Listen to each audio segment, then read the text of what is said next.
ও দুনিয়ার মুমিনেরা, তোমরা যদি সফল মুমিন হতে চাও, তোমরা যদি আমি আল্লাহর কাছে একজন খাঁটি মুমিন হিসেবে দাঁড়াতে চাও, তাহলে তোমাকে যে 3 নাম্বার গুণটা অর্জন করতে হবে, এটা হলো ওয়াল্লাযীনা হুম লিয-যাকাতি ফাইলুন।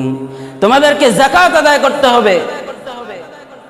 যাকাত আজকে বর্তমান সমাজে মানুষ যদি শতভাগ 100% সঠিকভাবে যদি মানুষেরা যাকাত আদায় করত, তাহলে আজকে আমাদের সমাজে কোনো গরিব এবং মিসকিন থাকতো না, ঠিক কিনা?